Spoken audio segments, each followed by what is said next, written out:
Hi everyone, Kay Bergner here today with Dr. Tom Phelan, author and creator of 123 Magic and the author of The Manager Mom Epidemic. Dr. Phelan, welcome. Good morning, Kay. How are you today? I'm tired from digging out 9 inches of snow off of my driveway. Fair enough. Yes, we certainly have, depending on where you are in the Chicagoland area, you either got a few inches or a lot of inches. One of my coworkers was saying that they actually don't have school today because they got so much more snow that they're still digging out. So hopefully if you are in an area that has gotten a lot of snow lately, you are safe and warm and not too stuck in your house. Because in being stuck in your house, one of the things that you may be dealing with is whining and pouting, which is what we're talking about today. So Dr. Phelan, can we start by having you, can you clarify for us, what is the difference between whining and pouting? The two often get kind of lumped together a lot. Yeah, they're very similar. They're both kinds of testing and manipulation that involve a kind of a badgering pattern and a martyrdom pattern. But pouting usually involves just the video, whereas whining is audio plus video for your viewing and listening pleasure. So if a kid pouts, they'll just sit there with the glum face on, designed to produce some guilt in you. Whining is a little more aggressive because they're moaning and talking as well as having the pouting face. So kind of whining and pouting are sort of unpleasant brother and sister combination. I see. And so you mentioned testing and manipulation, and you mentioned a couple types of those things. Those are things that you cover in 123 Magic to sort of address the different types of behaviors that kids have that can challenge their parents' patience, if you will. So why do kids, let's start with pouting, because that's a little bit more passive. Why do kids pout? Well, kids pout, and really it's going to apply to whining too, but they pout when they're not getting something that they want. So we usually think if they want a thing, like borrow your computer or something, or they want a donut, or they can also pout when you're making them do something that they don't want to do, like homework. But they can also whine about those things too. So the kids are not getting their way. You have made, as part of your parenting job, it requires you to be demanding or expect something of the kids every now and then.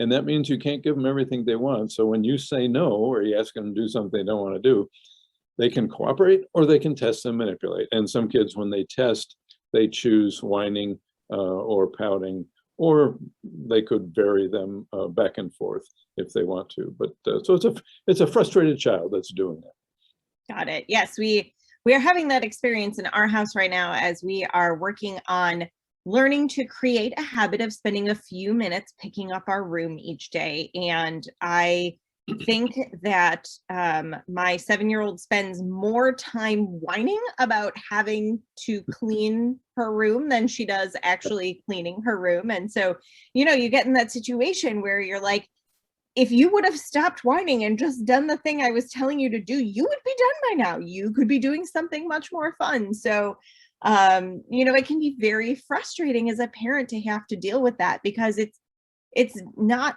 at some point, it's not logical. It doesn't make sense.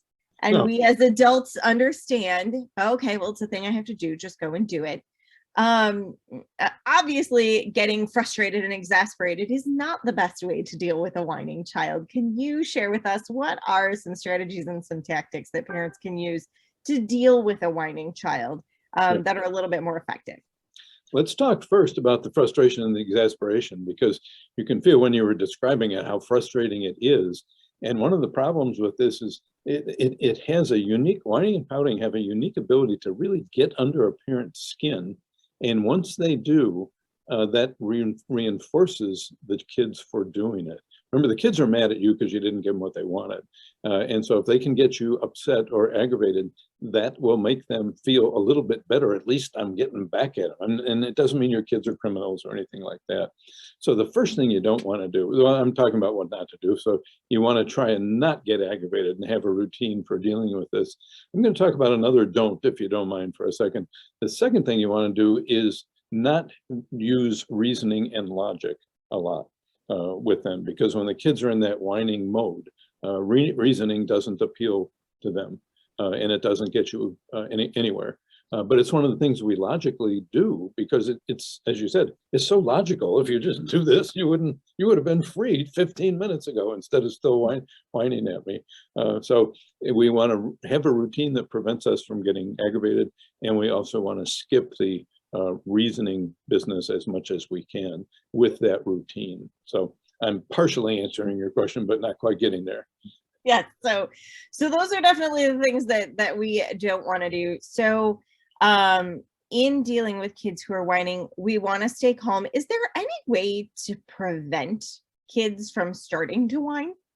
Yeah, a routine can do that. So if with your cleaning the room thing, what you don't want to have is a routine, quotes, that starts with you asking your daughter to clean her room. That's not a good start.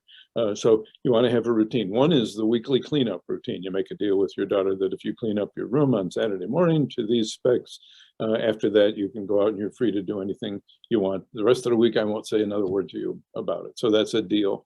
And once you get your routine down, then you don't have to remind them, you don't have to get aggravated, and they don't have to whine or pout. So it's like, can you solve the problem or come up with a routine that's a good one for that particular issue, whether it's homework or cleaning the room. Sure. So that'll work great for things that are kind of recurring, right? Yes, right. Getting up and out in the morning, getting your room clean, doing your homework, that type of thing. But there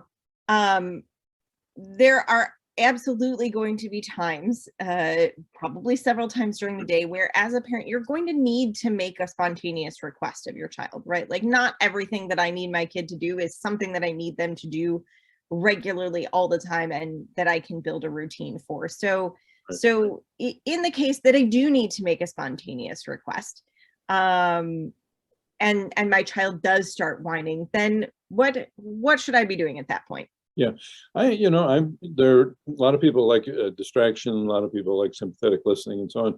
I'm a big fan, obviously, of counting. And I think counting is so perfect for whining that it's not funny. Pouting, since it's passive, we're going to ignore it. Whining is more aggressive, so you can count it right away. But that's the, you hold up one finger and say, that's one. And what that means to the child is they're doing something that you don't like. They better figure out what it is and they better stop it. If they don't do it and stop it, then they're going to hit a 3. Then there's going to be break time or timeout or whatever. That still, with positive behavior, as you know, that still leaves the positive behavior undone. So we still need a routine. And some people have used another way of doing it is A and B. You can't do anything else right now of a recreational nature until this problem is taken care of. And then you don't argue with them about it. That's the way it is. So that you turn off the words and all that kind of stuff. So the A-B thing is another one that some people like. I also like the docking system from 1, 2, 3 Magic. It's good for start behavior with the exception of homework.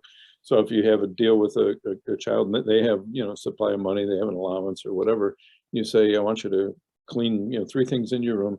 If you don't do it, I'm going to do it for you. That's the good news. The bad news is I'm going to charge you. And it's going to cost you 25 cents for me to do these 3 things. So you decide right now if you want to do it, then you turn around and walk away. Got it. Terrific. Well, that is really helpful. I think that part in particular, often one of the questions that I've heard about sort of behaviors and what is considered a start behavior and what is considered a stop behavior really is around not listening, right? So if I have asked you to clean up this particular thing and you've not done it, right? Like maybe the child whines, in which case you can count them and get them to stop the whining behavior. And maybe they just pout, but still don't do the thing. So then at that point, we often get a question about, is not listening a start behavior, or like, is that a stop behavior? Because they're doing something that's irritating me. And I think what I'm hearing you say is that particularly in this situation where you've made a request and it's not being acted upon, even if they're pouting, that's not really a stop behavior. That is a situation in which case you need to get a start behavior going. It is, and really it's a good question because not listening can really apply to both.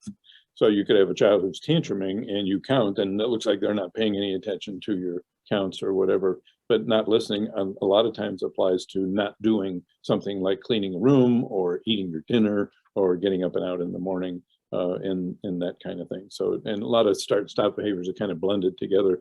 But it's interesting when parents say, my child doesn't listen. I always have to ask a few more questions, just as you were saying, to find out what in particular are they not listening to. And it can be a positive behavior, start behavior, it can be a negative behavior, stop behavior, and so on, depending on the situation.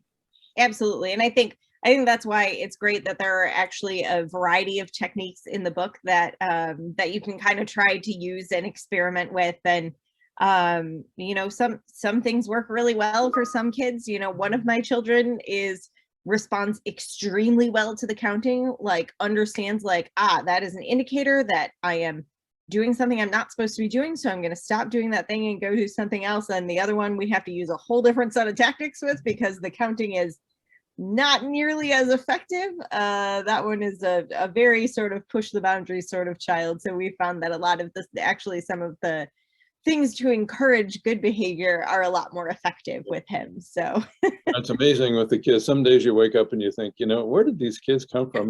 They can be so different in the things that they do.